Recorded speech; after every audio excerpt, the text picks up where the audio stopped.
Hi hello welcome to food truck Malabar. അപ്പോൾ ഞാനിന്നിവിടെ ഉണ്ടാക്കാൻ പോകുന്നത് നല്ലൊരു സദ്യ സ്പെഷ്യൽ മാമ്പഴ പുളിശ്ശേരിയാണ്. നമ്മൾ മാമ്പഴ പുളിശ്ശേരിയെല്ലാം ഉണ്ടാക്കുന്ന സമയത്ത് ചെറിയ ചെറിയ മാങ്ങകൾ എടുത്തിട്ടാണ് ഉണ്ടാക്കുന്നത്. അത് തോല് കിച്ചിട്ട് അത് മുഴുവനായിട്ട് തന്നെ അങ്ങനെ വെക്കും. ഇപ്പോൾ ഞാനിവിടെ ചെയ്യുന്നത് ചെറിയ ക്യൂബ്സാക്കി കട്ട് ചെയ്തിട്ടാണ്. ഇപ്പോൾ കടയിൽ നിന്ന് വാങ്ങുന്ന മാമ്പഴമൊക്കെ ആവുന്ന സമയത്ത് കുറച്ച് വലുതാണെങ്കിൽ അങ്ങനെ ചെയ്യാൻ ഇഷ്ടമല്ലാത്ത ആൾക്കാർക്ക് ഇങ്ങനെ കട്ട് ചെയ്തിട്ട് ഉണ്ടാക്കാം. അപ്പോൾ ഞാനിവിടെ ഈ വലിയ മാമ്പഴത്തിൻ്റെ 2 മാമ്പഴമാണ് എടുത്തിട്ടുള്ളത്. അത് നല്ലോണം കട്ട് ചെയ്ത് ഇങ്ങനെ ചട്ടിയിലേക്ക് ഇട്ട് കൊടുത്തിട്ടുണ്ട്. ഇതിലേക്ക് നമുക്ക് ഒരു 1/2 ടീസ്പൂൺ മഞ്ഞൾപ്പൊടി,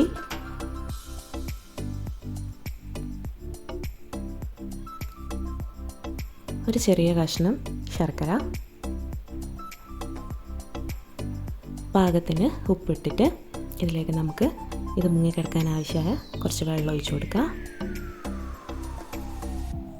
എന്നിട്ട് നല്ലോണം ഒരു സ്പൂണ് വെച്ചിട്ട് നല്ലോണം മിക്സ് ചെയ്തിട്ട് നമുക്കിത് അടുപ്പത്തേക്ക് കുക്ക് ചെയ്യാൻ വേണ്ടിയിട്ട് വെക്കാം.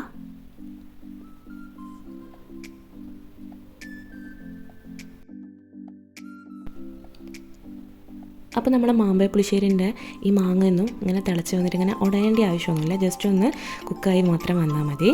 ഇതിലേക്ക് നമുക്ക് അരപ്പിന് ആവശ്യമുള്ള അരമുറി തേങ്ങ ചിരകിയത്, ഒരു 1/4 ടീസ്പൂൺ കുരുമുളക്, മുഴുവനായിട്ടുള്ള കുരുമുളകാണ്, 1/2 ടീസ്പൂൺ നല്ല ജീരകം, ഒരു 3 അധികം എരിവില്ലാത്ത പച്ചമുളക് എല്ലാം കൂടി നല്ലോണം മിക്സിയിൽ ഫൈനായിട്ട് അടിച്ചെടുക്കുക. അപ്പോൾ നമുക്കിതിലേക്ക് ലാസ്റ്റ് സ്റ്റേജിലാണ് ഈ തൈര് ചേർക്കേണ്ടത്. ഞാനിവിടെ ഒരു 1/2 കപ്പിൽ കൂടുതലായിട്ട് തൈര് എടുത്തിട്ടുണ്ട്. അധികം പുളിയില്ലാത്ത തൈരാണ്. അപ്പോൾ നിങ്ങൾ എടുക്കുന്ന തൈരിന് കുറച്ച് പുളി അധികം ഉണ്ടെങ്കിൽ അത്ര എടുക്കേണ്ട ആവശ്യമില്ല. എന്നിട്ട് നമ്മൾ ഈ തിളച്ച ഇതിലേക്ക് നമുക്ക് അരച്ച് വെച്ച ഈ തേങ്ങൻ്റെ മിക്സ് ഒഴിച്ച് കൊടുക്കുക. ഒന്ന് നല്ലോണം ഇളക്കി യോജിപ്പിക്കുക. ഇത് നമ്മൾ ഒരുപാട് ടൈം ഇട്ടിട്ട് നല്ലോണം ഇങ്ങനെ തിളച്ച് മറിയാൻ വേണ്ടിയിട്ട് നിൽക്കരുത്. തൈരെല്ലാം ചേർത്തുകൊണ്ട് തന്നെ ജസ്റ്റ് ഒന്ന് തിളപൊട്ടി വരുന്ന സമയത്ത് തന്നെ നമുക്കിത് ഓഫ് ചെയ്തെടുക്കാം. അപ്പോൾ ഞാൻ ഇവിടെ താളിക്കാൻ വേണ്ടിയിട്ട് ഒരു 2 ടേബിൾ സ്പൂൺ വെളിച്ചെണ്ണയിലേക്ക് 1 ടീസ്പൂൺ കടുക് ഇട്ട് കൊടുക്കുക.